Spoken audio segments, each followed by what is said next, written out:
저희 채널의 단독 취재에 따르면 문재인 정부에서 북한을 돕기 위해서 금수품을 북으로 보낸 사실이 취재됐습니다. 일파만파 논란이 앞으로 상당할 것 같습니다. 유엔 승인도 전에 문재인 정부가 금수품을 보냈다는 겁니다. 일단 어떤 일이 있었는지 한번 보시죠. 2018년 4월로 돌아갑니다. 판문점 남북정상회담, 남북철도 연결 사업을 약속합니다. 그리고 4개월 뒤 유엔 안보리가 승인도 하기 전에 문 정부가 북한의 교량을 보수할 무품을 전달한 것으로 확인이 됐고요. 저희 취재 과정에서 금수품이 북한에 넘어간 사실이 확인됐습니다. 2018년 11월 유엔 안보리가 승인했습니다만 이전에 이미 금수품은 넘어간 상황입니다. 자, 그럼 문재인 정부가 보낸 금수품은 어떤 걸까요? 철도 보수 물품들인데 목재류 침목, 레일 고무 패드, 나사 스파이크 등 7개의 물품, 금수품에 해당하는 철강 제품이 5개에 해당했습니다. 통일부, 금수품 맞지만 우리 측 조사 인력의 안전을 위한 것이다 라는 해명도 나오고 있는 상황입니다. 자, 이렇게 철도 침목 등등 금수품 물품이 북한에게 넘어갔다라는 거죠. 자, 일단은 뭐 북한 전문가이기도 한 김근식 실장님, 별 물구원은 아니다라고도 할 수가 있겠습니다만 철도를 뭐 까는 데 필요한 거지만 그런데 한 가지 지적할 수 있는 것은 그래도 국제사회의 제재를 존중해야 하는 대한민국 정부가 뭐가 그리 급해서 유엔 승인도 나기 전에 그렇게 급하게 철도 물품을 보내야 했는지, 그리고 그 과정에서 대한민국 정부가 금수품인 걸 알면서도 뭐가 그리 급해서 저렇게 서둘러 보내야만 했는지가 좀 따져봐야 될 문제가 있어요. 뭐 그렇게 급합니까? 그러니까 저 때는 2018년 이제 정상회담이 막 급물살을 탈 때이고요. 남북 관계가 막 좋아질 거라는 기대가 부풀었던 때입니다. 그리고 문재인 정부 때 거기에 드라이브를 막 걸었던 시기이고, 그러다 보니까 판문점 남북 정상회담에서 합의했던 내용들을 어떻게든 일정표대로 그다음에 눈에 보이는 가시적인 성과를 보여줘야 되기 때문에 남북 공동 철도 조사를 아마 실행을 했던 것 같고요. 물론 저 상황에서 북한 철도가 엉망이고 정말 낙후돼 있다는 건 모든 사람이 다 알고 있습니다. 그러면 저게 공동 철도 조사를 위해서는 우리 남쪽 당국자들도 타야 돼요. 그리고 우리 남쪽 당국자들도 이 목숨과 생명과 건강, 안전이 중요하잖아요. 그러면 북쪽에 저 위험한 철도를 타기에는 너무 위험하니 그 북쪽의 철도들을 좀 보수할 수 있는 여러 가지 자재들을 보내달라고 아마 이야기했을 것 같고, 거기에 필요한 자재들을 보냈는데 마침 유엔 제재에서 금지하고 있는 품목이 철강 제품이 5개가 들어있다는 거 아니겠습니까? 그런 상황에서 저게 그 절차를 밟으면 됩니다. 유엔 안보리에다가 이러이러한 상황으로 남북이 합의해서 공식적으로 제재 물품이지만 예외 조치로 허가해 주세요라고 승인을 받고 하는 겁니다. 이제 승인을 받았다는 것도 지금 나와 있습니다. 그러나 승인이 나기도 전에 지금 갔다는 게 문제가 되는 거거든요. 그렇죠. 그렇기 때문에 당시 문재인 정부는 이게 반출을 승인해달라고 예외 조항으로 유엔에가 요청을 해놓은 상태인데 유엔 안보리의 제재 예외 조항에 대한 승인이 나지 않은 상태에서 서둘러 보낸 거예요.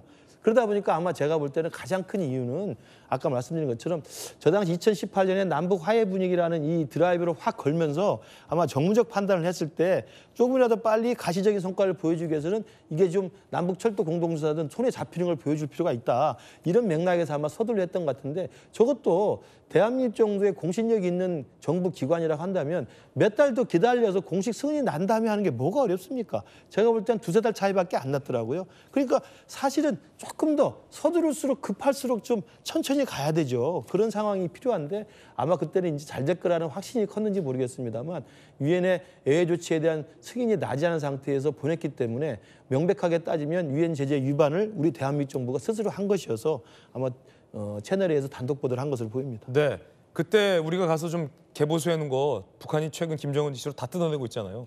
침목도 뜯어내고 남북 철도 연결 아예 없던 일로 다 싹 흔적 지우게 하고 있으니 유엔 제재까지 어기면서 급하게 보낸 물건. 지금은 이제는 북한에서 아예 흔적도 찾아볼 수 없게 됐으니 아이러니하기도 합니다.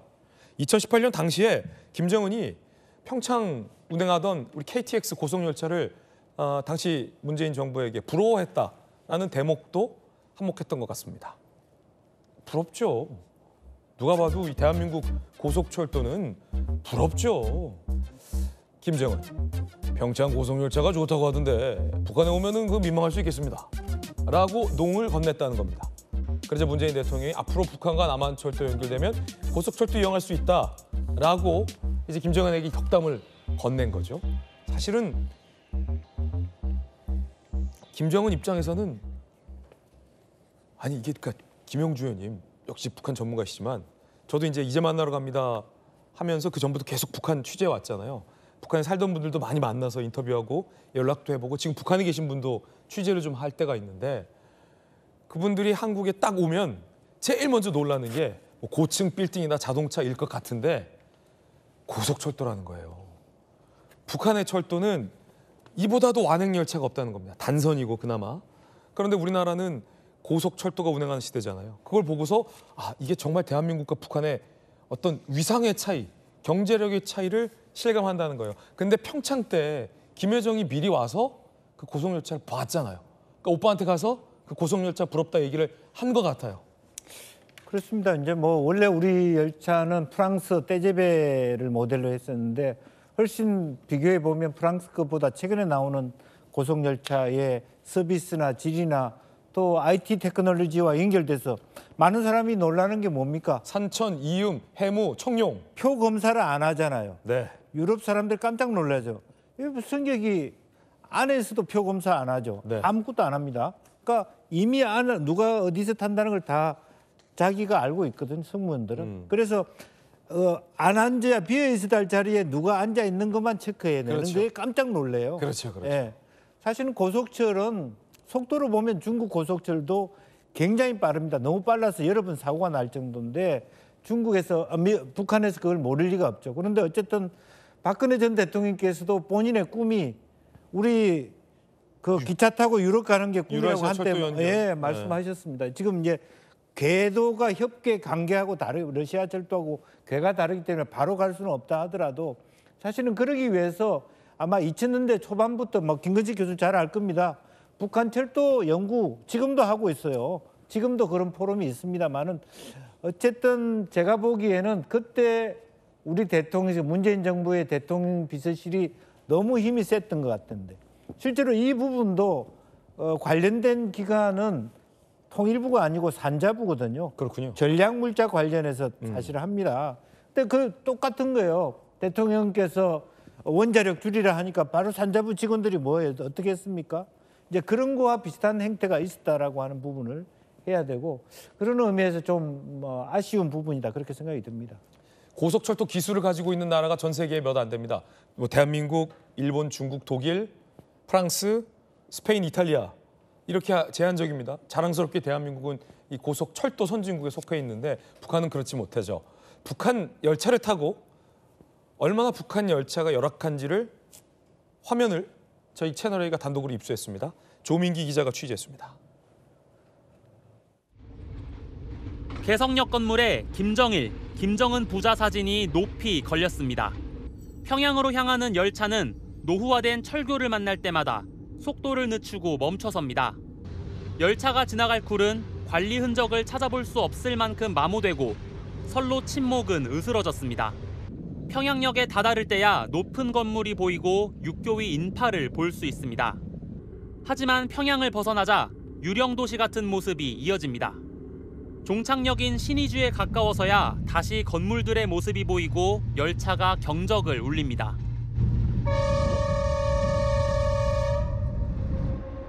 동해선 상황도 심각합니다.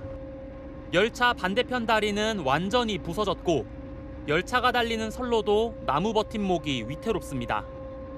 폭설로 뒤덮인 함경북도에선 신호수를 보고서야 역사란 걸 알 수 있습니다. 경제특구인 나진역을 지나자 러시아 국경을 통과하기 위해 복합궤도로 조성된 선로가 눈에 띕니다. 영상들은 지난 2018년 11월 30일부터 진행한 남북철도 공동조사 당시 기관차 전면에 부착된 영상입니다. 조사단은 당시 경의선과 동해선 모두 노후화가 심각한 상태로 판단했습니다. 열차의 평균 속도는 시속 30에서 50km 수준, 일부 구간은 시속 약 10km에 불과했습니다. 채널A 뉴스 조민기입니다. 자, 그런가 하면 저렇게 열악한 철도 상황은 외면한 채 김정은 일가와 김정은과 가까운 사람들은 반입금지 사치품으로 장식하고 있는 장면이 포착됐습니다. 지난달 20일 러시아 브릭스 여성 포럼에 참가한 최선희 외무상의 고가품들이 포착된 건데 함께 보시죠. 자, 최선희가 쓰고 있는 안경을 좀 확대해 볼까요? 줌인. 자, 프랑스의 유명 브랜드 D사의 고가 안경을 쓰고 있는 장면이 포착됐습니다. 그리고 지난해 9월 김정은이 러시아 전투기 공장을 방문했을 때 최선희가 들고 있는 핸드백, 이탈리아의 유명 브랜드 구모 브랜드, 그리고 김여정이 들고 있는 핸드백도 볼까요? 디모 브랜드. 이게 다 사치품이라 유엔 제재 반입 금지 대상이거든요. 이 유엔 규제를 다 어기고 몰래 밀반입을 하고 자기들끼리 들고 있는 모습들이 포착이 된 겁니다. 북한 주민들은요, 식량 구하려고요, 북중 접경 지역에서 중국으로 목숨 걸고 월경을 합니다. 북중 접경 지역까지 가기 위해서 북한 내륙에 있는 사람들은 저 불안불안한 단선 열차를 타고 몇 날 며칠을 열차에서 밤을 지새우면서 갑니다. 그런데 김정은 일가는 저렇게 사치품으로 장식을 하고 있다는 겁니다. 이 기막힌 현실, 많은 북한 주민들이 알았으면 좋겠습니다.